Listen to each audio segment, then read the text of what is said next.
गांव-गांव, शहर-शहर।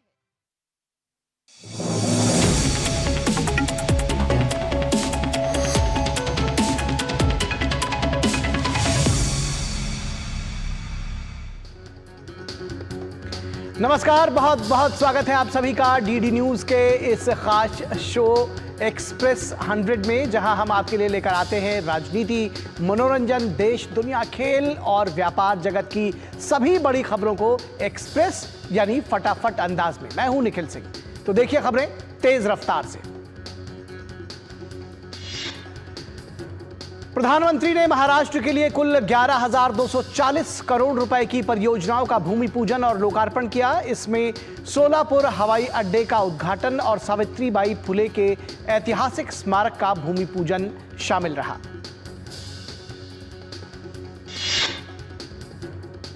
पुणे मेट्रो के 6 किलोमीटर लंबे खंड का लोकार्पण इसमें अहम रहा। यह डिस्ट्रिक्ट कोर्ट से स्वार गेट तक का खंड है। प्रधानमंत्री ने स्वार गेट के कान्नज सेक्शन का भूमि पूजन भी किया। प्रधानमंत्री ने कहा कि आधुनिक शहरों की जरूरतों के मुताबिक मौजूदा सरकार काम कर रही है, जबकि पहले की सरकारें काम लटकाती थीं।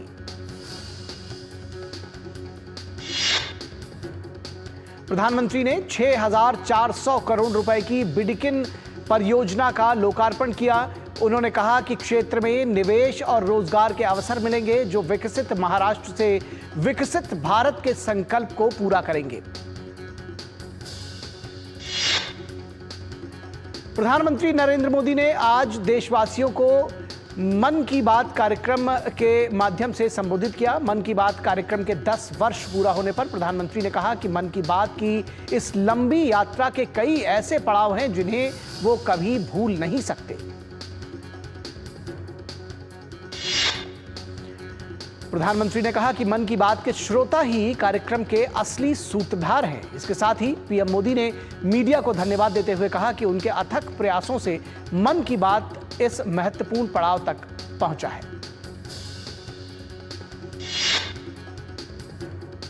प्रधानमंत्री नरेंद्र मोदी के मन की बात कार्यक्रम को जहां एक तरफ 10 वर्ष पूरे हुए हैं, वहीं देश में उत्पादन को बढ़ावा देने के केंद्र सरकार के मेक इन इंडिया अभियान को भी 10 वर्ष पूरे हुए हैं। इस अभियान की सफलता से हर वर्ग को फायदा मिल रहा है।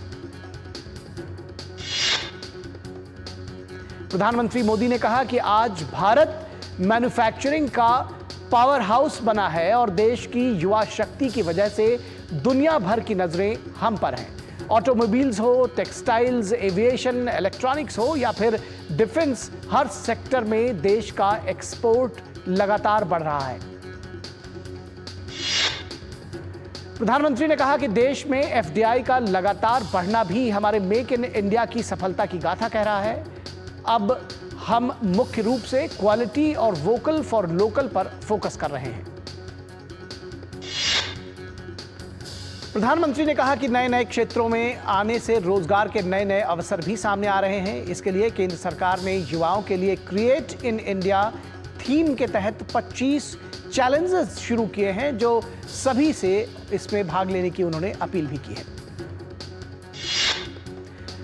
प्रधानमंत्री ने कहा कि इन चैलेंजेस में शामिल होने के लिए आप wavesinIndia.org पर लॉगिन कर सकते हैं। उन्होंने कहा कि देश भर के क्रिएटर्स से मेरा विशेष आग्रह है कि इसमें जरूर हिस्सा लें और अपनी क्रिएटिविटी को सामने लेकर आएं।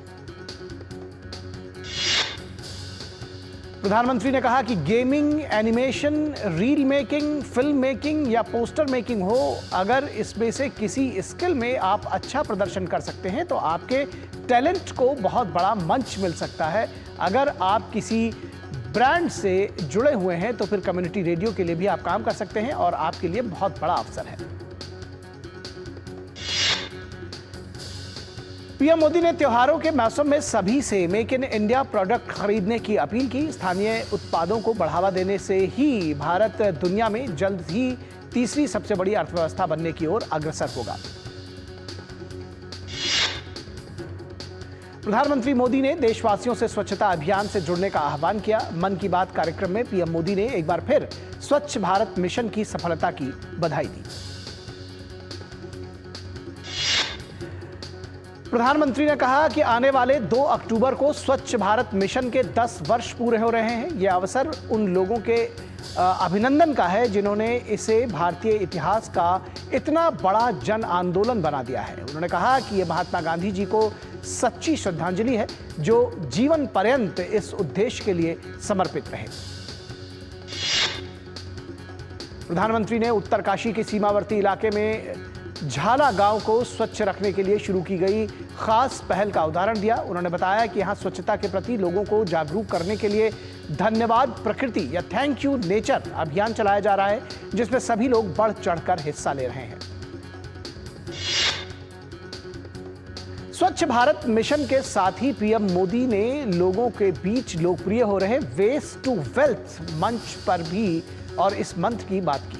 प्रधानमंत्री ने कहा कि लोग रिड्यूस, रीयूज और रिसाइकिल पर बात करने लगे हैं, उनके लिए उदाहरण देने लगे हैं। मन की बात कार्यक्रम के दौरान प्रधानमंत्री नरेंद्र मोदी ने जल संरक्षण, पर्यावरण संरक्षण और सरकार के नए अभियानों के जरिए प्रकृति संरक्षण पर जोर दिया। प्रधानमंत्री मोदी ने लोगों के द्वारा जल संरक्षण के उपाय के उदाहरण देते हुए लोगों से जल बचाने की अपील की है। प्रधानमंत्री ने कहा कि मुझे खुशी है कि पानी के संरक्षण को लेकर कई तरह की लोग पहल कर रहे हैं। ऐसी ही एक प्रयास उत्तर प्रदेश के झांसी में देखने को मिला है, जहां कुछ महिलाओं ने घुरारी नदी को नया जीवन दिया है। प्रधानमंत्री मोदी ने कहा कि जल संरक्षण की दिशा में महिलाओं का योगदान सराहनीय है। जल संरक्षण में जहां नारी शक्ति अपना योगदान दे रही है, वहीं वे जल से जुड़ी आजीविकाओं से रोजगार भी पा रही हैं। जल संरक्षण के अलावा प्रधानमंत्री मोदी ने पर्यावरण संरक्षण के लिए शुरू किए गए एक पेड़ मां के नाम अभियान का जिक्र किया। जनभागीदारी के कारण इस अभियान के तहत कई राज्यों में रिकॉर्ड संख्या में पौधारोपण किया गया है। प्रधानमंत्री मोदी ने कहा कि इस अभियान के तहत उत्तर प्रदेश में 26 करोड़ से ज्यादा पौधे लगाए गए हैं। गुजरात में लोगों ने 15 करोड़ से ज्यादा पौधे रोपे। देश के हजारों स्कूल भी इस अभियान में जोर शोर से हिस्सा ले रहे हैं। पीएम मोदी ने पेड़ लगाने के लिए तेलंगाना के एन राजशेखर का उदाहरण दिया। पीएम मोदी ने पौधारोपण की अपील एक तरफ पर्यावरण को संरक्षित करेगी, वहीं जल संरक्षण के लिए किए प्रयास पानी के संकट से निपटने में मददगार साबित होंगे। प्रसार भारती के अध्यक्ष नवनीत सहगल ने मन की बात में प्रसार भारती, आकाशवाणी और दूरदर्शन की सराहना करने के लिए प्रधानमंत्री नरेंद्र मोदी का आभार व्यक्त किया है। प्रसार भारती के अध्यक्ष ने सोशल मीडिया प्लेटफॉर्म एक्स पर लिखा, धन्यवाद माननीय प्रधानमंत्री जी। 10 साल बाद हो रहे जम्मू कश्मीर विधानसभा चुनाव के तीसरे चरण के लिए चुनाव प्रचार का शोर थम गया है। भाजपा के वरिष्ठ नेता राजनाथ सिंह ने जम्मू कश्मीर के गुरेज में प्रचार किया। रक्षा मंत्री ने एक बार फिर पाकिस्तान को चेताया और कहा कि पाकिस्तान को यह भूलना नहीं चाहिए कि ये नया हिंदुस्तान है। दहशतगर्दी के खिलाफ हर सरहद के इस तरफ ही नहीं, सरहद के उस पार जाकर भी कार्रवाई कर सकते हैं। अनुराग सिंह ठाकुर और जी किशन रेड्डी ने जम्मू में पार्टी के लिए जमकर चुनाव प्रचार किया। बीजेपी नेता और जम्मू कश्मीर भाजपा के प्रभारी तरुण चुग ने जम्मू कश्मीर के करवाह में एनसी के नेता उमर अब्दुल्ला को लेकर बड़ा दावा किया। उन्होंने कहा कि वो दोनों सीटों से चुनाव हारेंगे। नेशनल कॉन्फ्रेंस के उपाध्यक्ष और पूर्व मुख्यमंत्री उमर अब्दुल्ला ने बारामूला में जाकर चुनाव प्रचार करते हुए अपनी जीत का दावा किया। कांग्रेस नेता सचिन पायलट ने उधमपुर से पार्टी की कमान संभाली। इस मौके पर उन्होंने दावा किया कि उच्च मतदान प्रतिशत से कांग्रेस को फायदा होगा। उन्होंने कहा कि लोग बदलाव चाहते हैं। कांग्रेस अध्यक्ष मल्लिकार्जुन खड़गे ने जम्मू कश्मीर के जसरोटा में जनसभा को संबोधित किया। उन्होंने कांग्रेस के चुनावी वादे दोहराए। जम्मू कश्मीर विधानसभा के चुनाव में प्रचार के दौरान कांग्रेस अध्यक्ष मल्लिकार्जुन खड़गे की अचानक तबीयत बिगड़ने पर प्रधानमंत्री नरेंद्र मोदी ने उन्हें फोन कर उनके स्वास्थ्य की जानकारी ली है। कठुआ में एक रैली को संबोधित करते हुए खड़गे मंच पर बेहोश हो गए थे।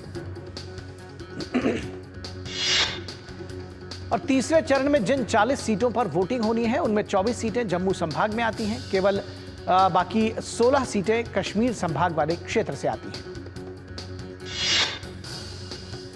हरियाणा में चुनावी रैली के दौरान केंद्रीय मंत्री अमित शाह ने कहा कि कांग्रेस ने हरियाणा को जात पात में बांट दिया है। भाजपा सरकार हरियाणा को देश में नंबर 1 राज्य बनाने के लिए लगातार काम कर रही है।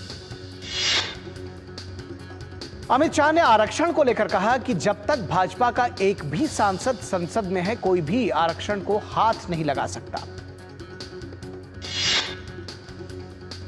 भाजपा के राष्ट्रीय अध्यक्ष और केंद्रीय मंत्री जेपी नड्डा ने हरियाणा के रोहतक में जनसभा को संबोधित किया। नड्डा ने कांग्रेस के दौर के घोटालों की याद दिलाई। उन्होंने कांग्रेस पर जमकर कटाक्ष किया।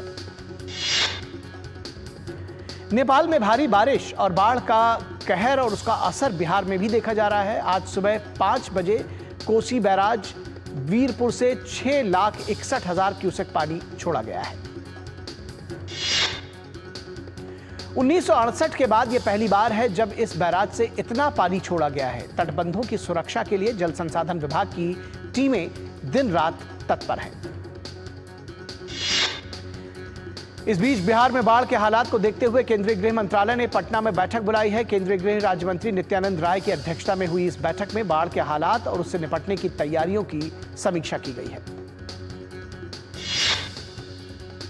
पश्चिम बंगाल में आईएएस अधिकारी की पत्नी से कथित रेप के मामले में कलकत्ता हाई कोर्ट ने पुलिस को फटकार लगाई। अदालत ने कोलकाता के पुलिस आयुक्त को निर्देश दिया है कि प्रारंभिक जांच को ठीक से न करने को लेकर 3 आला पुलिस अफसरों के खिलाफ विभागीय कार्रवाई की जाए। भाजपा नेता सुकांत मजूमदार ने पश्चिम बंगाल में कानून और व्यवस्था को लेकर राज्य सरकार पर निशाना साधा है। उन्होंने कहा कि अगर राज्य में बड़े अधिकारियों के परिवार सुरक्षित नहीं है तो आम जनमानस की क्या ही सुरक्षा होगी। जम्मू कश्मीर के बिलावर में सुरक्षा बलों और आतंकियों के बीच मुठभेड़ में एक आतंकवादी ढेर हो गया है। मुठभेड़ के दौरान पुलिस के 2 अधिकारी घायल हो गए।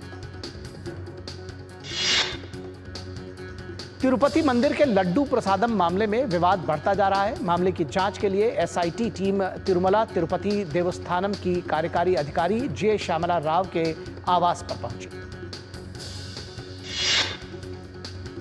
न्यायमूर्ति मनमोहन ने दिल्ली उच्च न्यायालय के मुख्य न्यायाधीश के रूप में शपथ ली। दिल्ली के उपराज्यपाल वीके सक्सेना ने न्यायमूर्ति मनमोहन को राजनिवास में शपथ दिलाई। इस समारोह के दौरान कई गणमान्य लोग उपस्थित रहे। बिहार के मुख्यमंत्री नीतीश कुमार आज दिल्ली पहुंचे। यहां उनकी कई मुलाकातें और बैठकें हो सकती हैं। केंद्रीय सूचना एवं प्रसारण राज्य मंत्री डॉक्टर एल मुरुगन ने छत्तीसगढ़ में रायपुर स्थित पटवा भवन में तेरा पंथ जैसे समाज के एक कार्यक्रम में शिरकत की। इस कार्यक्रम में बड़ी संख्या में लोग शामिल हुए। ऑनलाइन प्लेटफॉर्म टेम्पल कनेक्ट ने मंदिर प्रबंधन में देश का पहला स्नातकोत्तर डिप्लोमा कार्यक्रम शुरू किया है। इस कार्यक्रम के तहत हिंदू मंदिरों, जैन डेरासरों और सिख गुरुद्वारों और बौद्ध विहारों के लिए प्रशासन, संचालन, रखरखाव, वित्तीय विषयों पर शिक्षा दी जाएगी।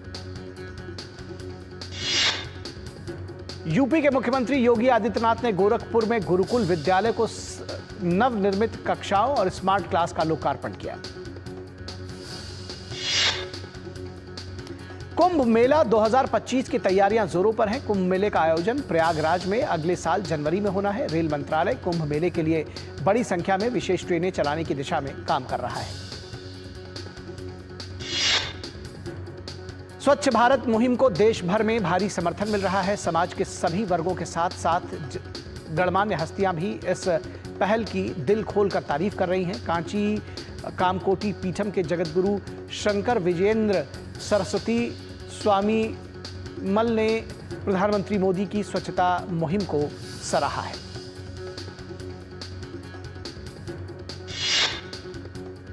और यहां रुकेंगे एक छोटे से ब्रेक के लिए, कहीं मत जाइएगा, जल्द हाजिर होंगे। MDH का किचन किंग किचन में हो तो हम सब कुछ बना सकते हैं। बैंगन का भरता, आलू गोभी, भिंडी मसाला और भी बहुत कुछ। MDH। जिंदगी की हर छोटी बड़ी जरूरत के लिए आप जो सपने सजाते हैं, बस उसी उम्मीद को तो हम सहारा लगाते हैं।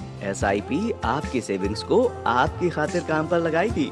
आज ही अपनी पहली SIP की शुरुआत करें। अधिक जानकारी के लिए अपने वित्तीय सलाहकार से परामर्श करें। LIC म्यूचुअल फंड द्वारा निवेशक शिक्षा की एक पहल। म्यूचुअल फंड निवेश बाजार के जोखिम के अधीन हैं। योजना से संबंधित सभी दस्तावेजों को ध्यान से पढ़ें। सुरक्षा की गारंटी हर चीज में जरूरी है, चाहे वो मुश्किल स्टंट हो या अच्छी फसल। इसीलिए ले आइए IIL के ट्रैक्टर ब्रांड का शिनबा, जो देता है सुंडी और ट्रिप से सुरक्षा की गारंटी। बेटियां घर की रौनक हैं। बेटियां घर संवारती हैं। बेटियां पीढ़ियां सजाती हैं। बेटियां घर की बुनियाद कहलाती हैं। बेटियों को सलाम करता है मोंगिया स्टील, स्टील का बादशाह। पॉलिसी बाजा करा जिदुशा होके नो हिताकुशी। समझ में आया? मैंने कितनी बार हिंदी में समझाया कि पॉलिसी बाजार से कंपेयर करके कार इंश्योरेंस पे 8,000 रुपए तक बचा सकते हो, पर कुछ लोगों को अभी तक समझ नहीं आया, तो मैंने सोचा जापानी में समझा देता हूँ। सायोनारा। सारी छुर्रियां भर देती हैं, दीवार हमवार कर देती हैं। तो पुट्टी भर ले, हाँ पुट्टी भर ले। वंडर वॉल पुट्टी दे एक परफेक्ट फिनिश। स्वागत है आपका ब्रेक के बाद और एक्सप्रेस 100 के सफर को आगे बढ़ाएंगे। केंद्रीय वाणिज्य एवं उद्योग मंत्री पीयूष गोयल अगले सप्ताह अमेरिका के दौरे पर रहेंगे। यात्रा के दौरान केंद्रीय मंत्री प्रमुख अमेरिकी और भारतीय CEO से बात करेंगे और निवेश के अवसरों पर चर्चा करेंगे।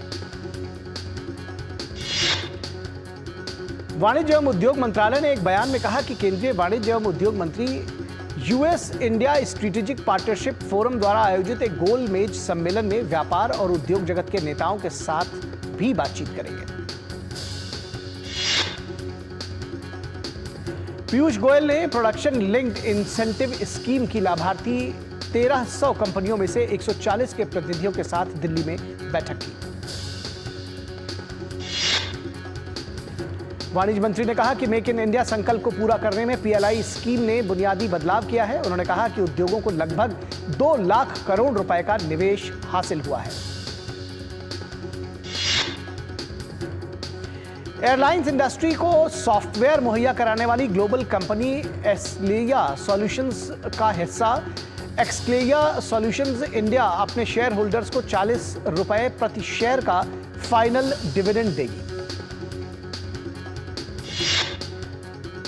हुंडई मोटर्स इंडिया देश का अब तक का सबसे बड़ा IPO लाने जा रही है। कंपनी का प्लान IPO के जरिए भारतीय शेयर बाजार से करीब 25,000 करोड़ रुपए के कारोबार के लिए रकम जुटाने का है। पावर मैक प्रोजेक्ट्स ने एक शेयर पर एक शेयर बोनस देने का फैसला किया है। इस बोनस इशू के लिए कंपनी ने 8 अक्टूबर की तारीख को रिकॉर्ड डेट तय किया है। केंद्र सरकार ने वायाकॉम 18 मीडिया प्राइवेट लिमिटेड के नॉन न्यूज और करंट अफेयर्स टेलीविजन चैनल्स के लाइसेंस को स्टार इंडिया प्राइवेट लिमिटेड को ट्रांसफर करने को मंजूरी दे दी है। RBI के आंकड़ों से पता चला है कि देश के स्वर्ण भंडार में $726 मिलियन की वृद्धि हुई है।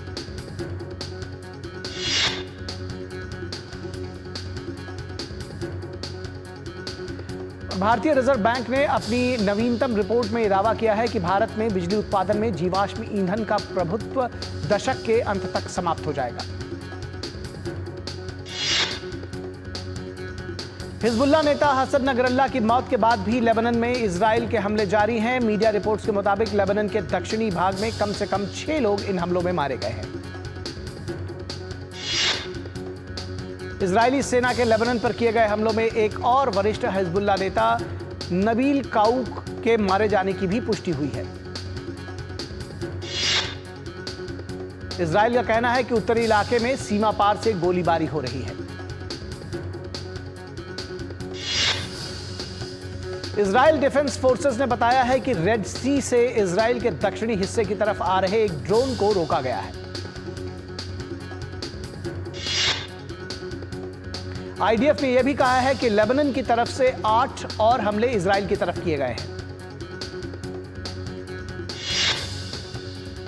ईरान के इस्लामिक रेवोल्यूशनरी गार्ड कॉर्प्स ने एक बयान में अपने deputy commander brigadier general Abbas Nilforoushan के इजरायली हमले में मारे जाने की पुष्टि की है।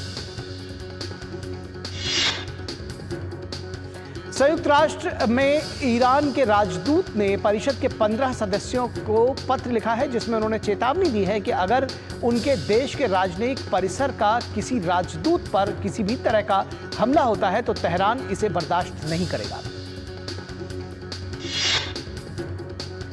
लेबनान के प्रधानमंत्री नजीब मिकाली ने कहा है कि इजरायली हवाई हमलों के कारण लेबनान में आज तक का सबसे बड़ा पलायन हो सकता है।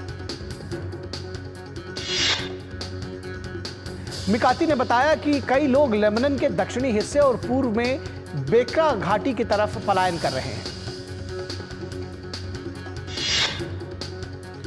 पीएम मिकाती ने कहा कि संघर्ष को समाप्त करने के लिए कूटनीति के अलावा और कोई भी रास्ता नहीं है। लेबनान के प्रधानमंत्री ने कहा कि वो युद्ध विराम का स्वागत करेंगे।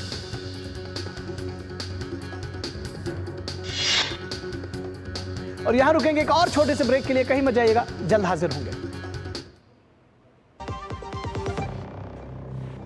दादी के हाथों का जादू और खुशबू से महकता घर। MDH गरम मसाला, असली मसालों से भरा हूँ मैं, क्योंकि हर रिश्ता है स्वाद से जुड़ा। सारी छुर्रियाँ भर देती हैं, दीवार हमवार कर देती हैं। तो पुट्टी भर ले, हाँ पुट्टी भर ले।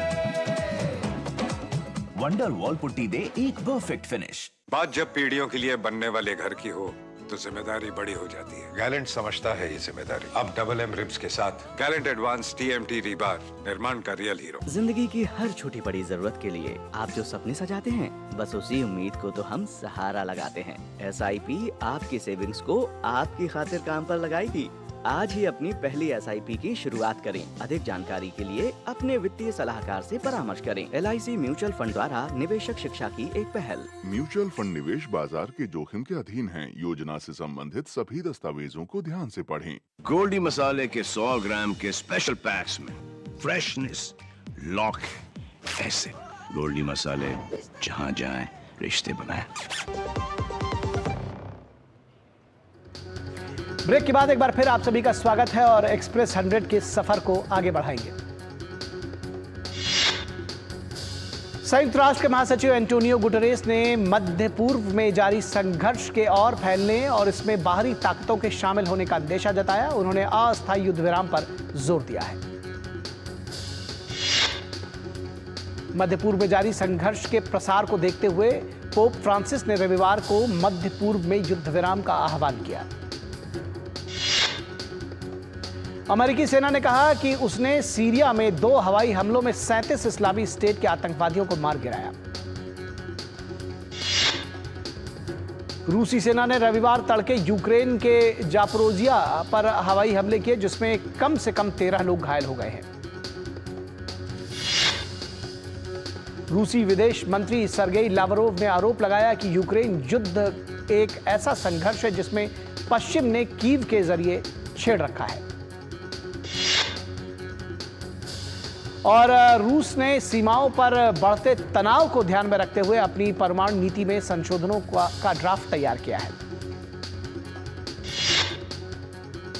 पेस्कोव ने इस बात पर जोर दिया कि परमाणु शक्तियां संघर्ष में यूक्रेन का समर्थन कर रही हैं।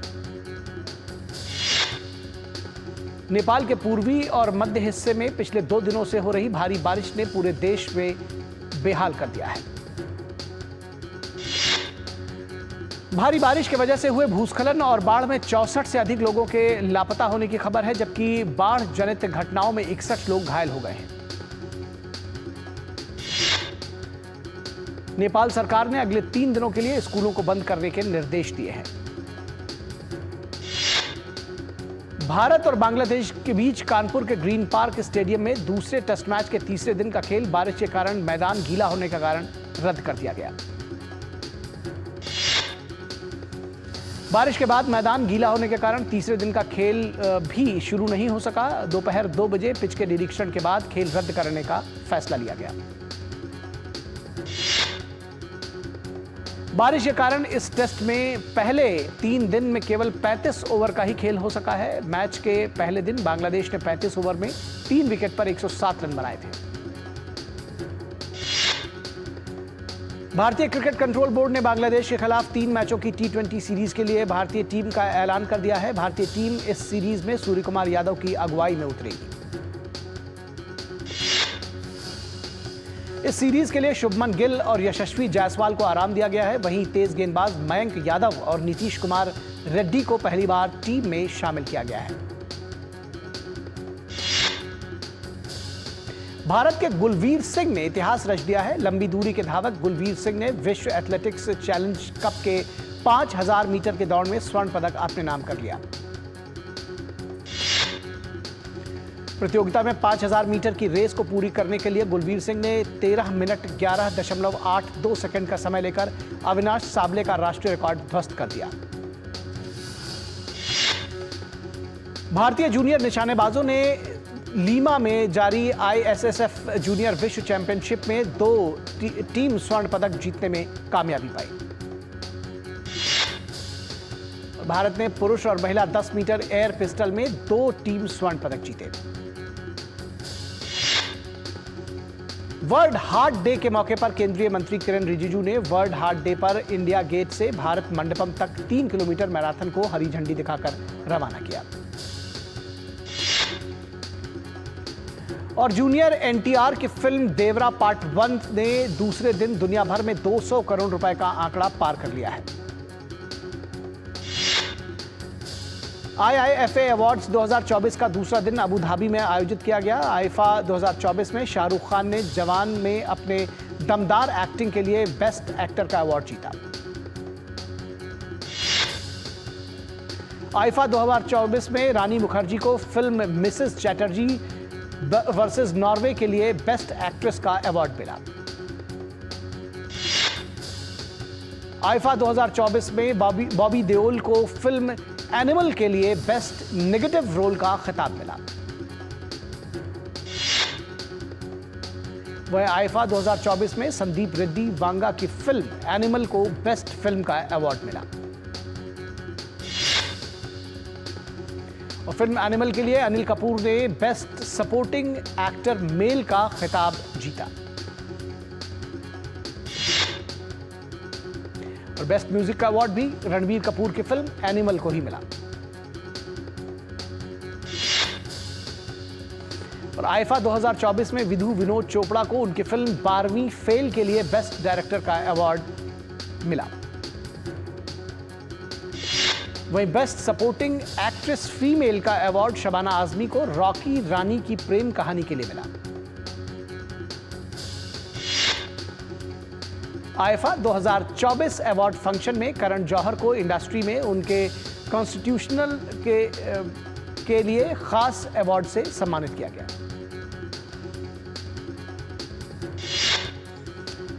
तो एक्सप्रेस न्यूज में बस इतना ही। हमारी पूरी टीम को दीजिए इजाजत। नमस्कार।